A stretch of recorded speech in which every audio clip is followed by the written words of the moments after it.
I stood there holding my wife's coat, watching our son shake hands with his new father-in-law like nothing had happened, and I made a decision that most people in my life would never understand. I didn't call the police. I didn't make a scene. I didn't drag my son outside and tell him exactly what I thought of him and the woman he'd just married. I took my wife's hand, walked her to the car, and drove home in silence. My brother called me a coward when he found out. My sister said I had no spine. My wife's best friend, a woman I'd known for 27 years, told me she was ashamed of me. Maybe they were right. I've thought about that a lot in the months since. But here's what I know. I had a plan, and I was going to see it through. My name is not important. What's important is that I'm a 53-year-old man who spent 30 years building something.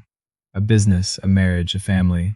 And I watched all of it get quietly dismantled by a woman my son met at a ski resort in Whistler 4 years ago. My son's name is Aiden. He's 31 now. He was the kind of kid who would bring home injured birds in shoeboxes and nurse them back to health. Sensitive, thoughtful. He used to call me every Sunday without fail, even through university, even when he was living in a student house in Halifax with 5 other people and had to go sit in his car for privacy. That was my son. That's the son I knew. Her name is Jocelyn. She's 28, from a family in West Vancouver. The kind of family that talks about square footage the way other people talk about the weather. Her father made his money in commercial real estate. Her mother has never, in the 4 years I've known her, asked me a single question about myself. Not one. I'm not saying that to be petty. I'm saying it because it tells you everything you need to know about the environment that produced Jocelyn. When Aiden first brought her home for Thanksgiving, this was about 3.5 years ago, my wife thought she was lovely. She's polished, my wife said, and she meant it as a compliment. I remember sitting across from Jocelyn at the dinner table that night, watching her cut her turkey into very small, precise, fat pieces and thinking that there was something performative about her, like she was playing a role, like we were an audience. I kept that thought to myself. I'd been wrong about people before. But then small things started to happen. Aiden stopped calling on Sundays. He started saying things like, "We're pretty busy," and Jocelyn and I are trying to establish our own routines, which I understand completely. You get into a relationship, you reorganize your life. That's normal. What wasn't normal was the way he said it, slightly apologetic, like he was reciting something. My wife noticed it, too. She mentioned it once, just once, and Aiden got quiet in a way he never used to and said, "Mom, I really need you to trust that I'm making good decisions." My wife didn't bring it up again. She's not the type to push. The engagement happened about 18 months after they started dating. Aiden called me on a Tuesday afternoon, not a Sunday, and told me he'd proposed the night before. I asked if I could speak to Jocelyn and congratulate her. He said she was at a spa day with her mother. Fine. I texted her. She replied 4 hours later with a single emoji. A ring. No words. My wife and I drove out to Vancouver the following weekend to celebrate. We took them to dinner at a restaurant in Yaletown. Nice place. The kind where the portions are small and the wine list is longer than the menu. My wife had found it online, made the reservation herself, spent an hour picking the right spot because she wanted Jocelyn to know we were making an effort. Jocelyn spent most of the dinner on her phone. When she did engage, it was to correct me, gently, with a smile, always with a smile on things that didn't need correcting. I mentioned that I'd been to Tofino years ago and called it underrated. She said very pleasantly, "Actually, it's quite well known now. It's been in all the major travel publications." I said I was sure that was true. She smiled and went back to her phone. On the drive home, my wife stared out the passenger window for a long time and then said, "She doesn't like me." I told her that wasn't necessarily true, that maybe Jocelyn was just nervous, that sometimes people are awkward when they're meeting their partner's parents. My wife nodded, but I could tell she didn't believe me any more than I believed myself. The wedding planning took 14 months. My wife was excluded from almost every decision. She found out about the venue, a private estate in the Okanagan, through Aiden's Instagram post, not from a phone call. She found out the color scheme from Jocelyn's mother, who mentioned it in passing at a family dinner, where my wife had been seated at the far end of the table from Jocelyn's family, which I noticed but didn't say. When my wife gently asked Aiden if there was a role for her in the planning, could she help with flowers, with favors, with anything, Aiden said Jocelyn had a vision and a coordinator, and it was all under control. "We don't want it to get complicated," he said. My wife smiled and said, "Of course, no problem at all." That night I heard her crying in the bathroom. I knocked on the door and she said she was fine. I stood in the hallway, in the dark, for a long time before I went back to bed. The wedding was in late August. We drove down to the Okanagan 3 days before, stayed in a bed and breakfast in Oliver because the estate accommodation had been reserved for Jocelyn's family and the wedding party, and Aidan had called to let us know, very apologetically, that there hadn't been enough rooms. I told him not to worry about it. The bed and breakfast was nice. The owners had a golden retriever named Chester, who sat under the breakfast table every morning and rested his chin on my knee while I ate. I liked Chester a lot. The rehearsal dinner was the first time I had a real sense of what the next 24 hours were going to look like. Jocelyn's family had organized it. A long table at a winery, probably 60 people, a catered menu, string lights in the vineyard. Beautiful, genuinely. But my wife and I were seated at the second table, not the main one, which had been reserved for immediate family. When I mentioned to Aidan that we were his parents, he looked uncomfortable and said, "The table assignments were Jocelyn's thing, Dad." I didn't want to make it weird. I said that was fine. My wife ordered a glass of Riesling and drank it very slowly and smiled at everyone who made eye contact with her. And I sat beside her and thought about the man my son had become, and whether that was my fault, and whether it was too late. The wedding day was warm and clear, the way August in the Okanagan almost always is. The ceremony was held outdoors, vineyard rows on either side, mountains in the background. Objectively gorgeous. My wife cried during the vows, the good kind of crying, or at least that's what I told myself. The reception was in a big tent on the property. Open bar, 5-course meal, a band from Calgary playing covers. We were at table 9. Jocelyn's immediate family was at tables 1 through 3. The speeches started around 8. Jocelyn's father spoke first, for about 15 minutes. A lot of it about the family property in West Vancouver, and a summer they'd spent sailing the Gulf Islands. Then Jocelyn's maid of honor. Then 2 of Aidan's university friends who'd been made groomsmen. And then Aidan himself. I want to be fair about this. Aidan's speech was good. He talked about meeting Jocelyn at Whistler, about the moment he knew, about building a life together. He thanked the Delacroix family. That's Jocelyn's family, by name, each of them. He thanked the wedding party. He thanked the coordinator. He thanked the venue staff. He thanked his wife for choosing him. He thanked his friends for being there. And then at the very end, almost like a footnote, and of course, thanks to my parents for making the trip out. Making the trip out, like we'd driven 45 minutes to a hockey game. My wife's hand found mine under the table. She squeezed once. I squeezed back. Neither of us said anything. About an hour later, during the dancing, my wife went to the washroom, and when she came back, she looked pale. She sat down and leaned toward me and said quietly, "She was in there." I asked what happened. My wife said she'd walked in and Jocelyn was at the mirror fixing her lipstick. And my wife had said something simple, something kind. She told me she'd said, "You look so beautiful tonight, Jocelyn. You should be so proud." And that was all. Jocelyn had turned from the mirror and looked at my wife for a moment, with an expression my wife described as almost amused. And then she said, loudly enough that 2 other women at the sinks heard every word, "I'm going to need you to stop hovering. You've been trying to insert yourself into everything for 2 years, and honestly, nobody here wants that. Nobody here wants you." My wife said she didn't respond. She just turned and walked out. She told me this in a very controlled voice, very quiet, the way she tells me difficult things. She's always been like that. She holds everything together on the surface until she's somewhere private.